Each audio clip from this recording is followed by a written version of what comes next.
So when I first got to Australia, I made a video saying we're not in Kansas anymore. Well, we're still not in Kansas. We were never in Kansas. Has anybody seen The Wizard of Oz? Woo!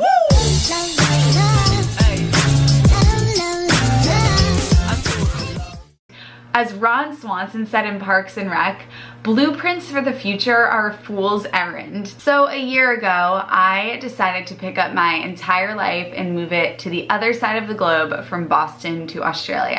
And in the past year, my life has done a complete 180. Hey honeys, it's Emmy. If you're new to the channel, welcome. My name is Emmy and I'm the creator of the Eat As Much As You Want plant-based lifestyle program, and I decided to spend a year of my life in Australia on a whim. I picked up, and I went. Now, if you've been keeping up with my Insta stories, you probably have seen that I haven't been in Australia for the past 2 weeks.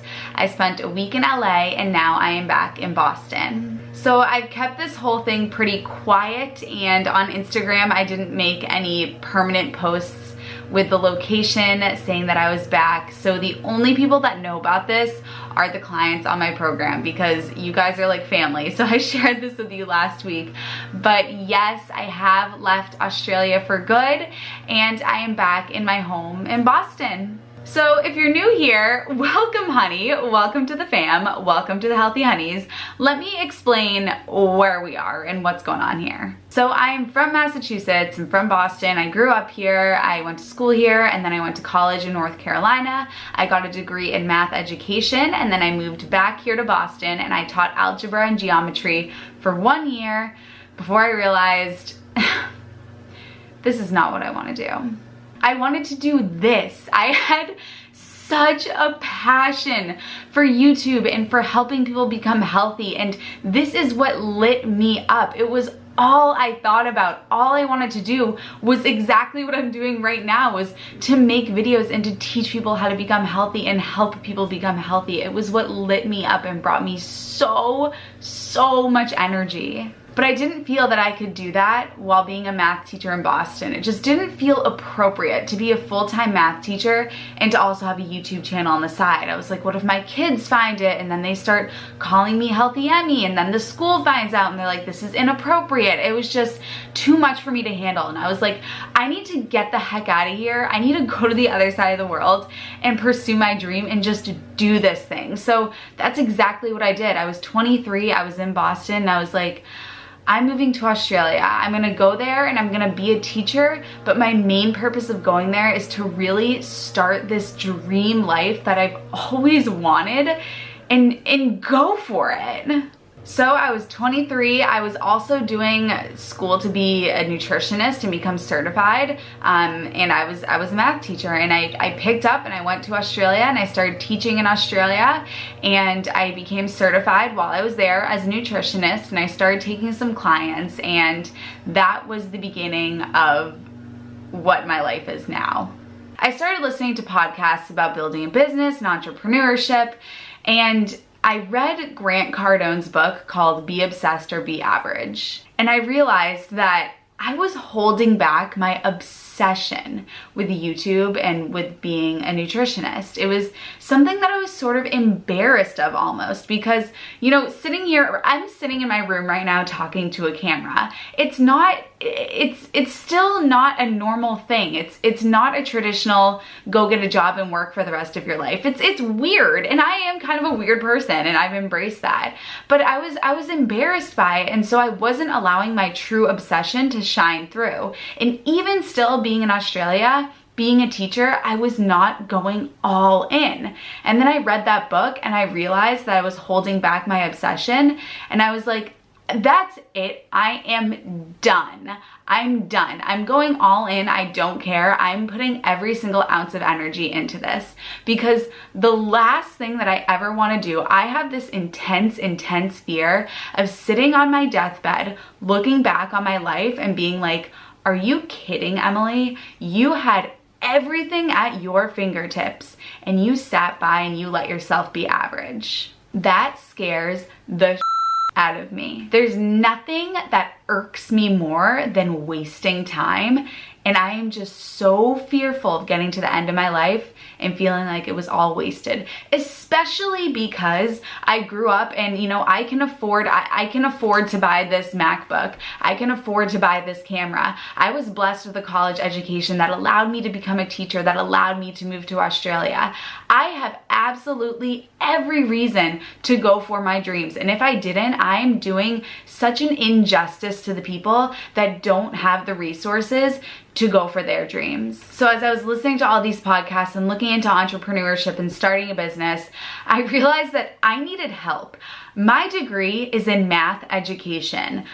I don't know the first thing about business.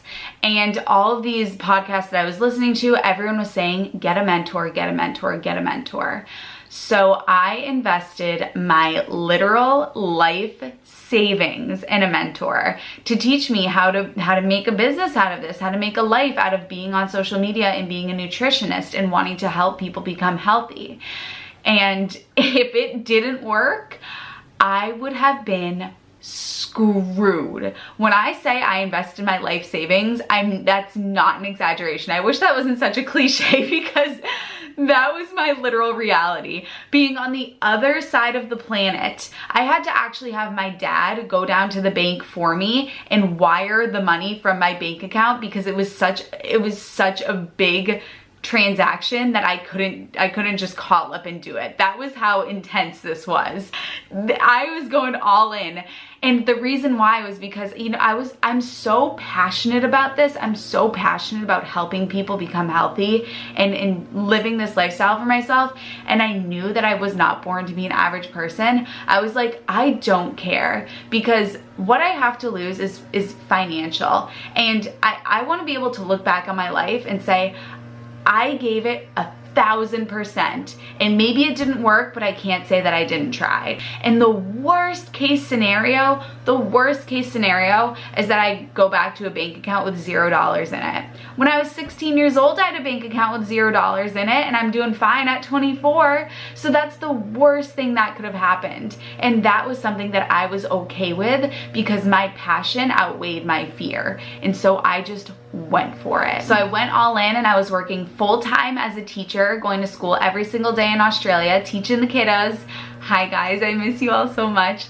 And I was also building a business on the side. So I had one-on-one clients at the end of 2018. And then in January of 2019, I launched my first program. And then I launched another one in March. And it was my obsession. My clients were all I thought about. I was teaching and I was standing in front of a classroom of students, and in my mind, all I could think about was my clients because they were my world, and it lit me up. Doing check-ins with them, it just brought me so much immense joy. And I was listening to a podcast and it said, make a list of the things that bring you energy and the things that take energy from you. And when I thought about what brought me energy, I thought about my clients and my program and doing this and making content for my program, and how I feel high as a kite after I do that stuff because it revs me up and it fills my bucket, and I feel so passionate and so fulfilled doing it. And I was like, if this is what brings me so much joy and energy and happiness, why am I not spending every waking moment of my life doing it? So my original plan was to stay in Australia until June and teach there. And I decided in March, after hearing that podcast and just being so wrapped up inside of the program and my clients, that couldn't be the case. Because it was an injustice to my clients, to my students, and to myself to be splitting energy, because my clients deserved every ounce of my energy. It was unfair to my students that I was standing in front of them and all I could think about was my clients. And then finally, it was unfair to myself because I wasn't doing what made me happy 24/7.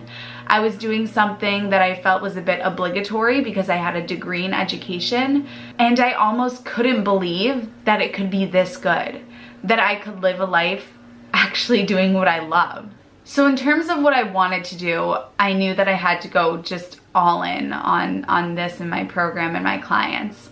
And then just logistically, I loved Australia, but I was getting up at 5 o'clock in the morning to take calls. I was staying up late to take calls because of the time differences between the United States and Australia. I was driving to the Apple store multiple times a week to use their Wi-Fi. Things were extremely unsustainable. Not to mention it was me, myself, alone in my apartment running this entire thing. And I didn't have the support of the emotional support of my family or my close group of friends that I've been friends with since the age of 5. I've been friends with them for 20 years. And they were on the other side of the planet, and I would wake up to messages from them and they would be asleep while I was awake all day. And it was a lot. It was a lot being 23, being 24, building a business and doing it on my own and not having anybody around me to support me. And I wanted to share this with my friends and my family as well. And it got a little lonely, to be quite frank and honest. And I had friends in Australia, but there's something about the people that you've known and that you've grown up with forever. It's different, and it can't be replaced. And this was such a transition. This is such a transitional period of my life. I felt as though I needed that home base. I needed that support. So I am back in Boston, and this is my life now. I'm doing my program and I'm doing YouTube. And as for teaching, I am still teaching, just in a different way. I'm not in the classroom teaching math. I'm teaching people how to be healthy and how to lose weight. And my program is run through the platform called Teachable. I'm still a teacher. I'm just doing it differently. And I'm still gonna hold on to classroom teaching. I have my license. I'm a certified teacher. Perhaps I'll do a little bit of subbing in the coming year. I don't know. And as Ron Swanson said in Parks and Rec, blueprints for the future are a fool's errand. I need not know what's gonna come in the next few months, but I know that I'm doing something that I always dreamed of doing. And it's just, I think that we're conditioned to believe that we have to do something that we don't want to do, and that we have to have jobs that are miserable, and that's not the case. And you watching this video, you can do whatever it is that you want to do. And it might be scary and terrifying, and you know, I don't have a sense of security that I had with teaching, where I had my job to go to every day. But the most successful people in the world with the most fulfilling lives don't settle for safety, and they don't settle for comfortable. And that's something that I have to remind myself of every single day. So to each and every one of you watching this video, you have changed my life, and you've built a family that I never imagined could be possible. So I love you watching this video. Thank you for changing my life, and thank you for being a part of this journey with me. And I can't wait to continue this journey and keep you guys in the loop. I'm thinking about sharing a little bit more of my personal life on my Instagram. It's usually very health-based, but I'm thinking about, I don't know, just showing you the people in my life who want to be on camera, and just opening you up a little bit to that. So just a little side note there. So if you want a life update about what's gonna happen moving forward, let me know. Otherwise, I will see you honeys in my next video. I love and adore you, and if you're still watching, you're a rock star. Let me know. Send me a DM and say I made it to the end of that video, and I will send you a million kisses. I love you guys so much, and I'll see you in my next video. Woo!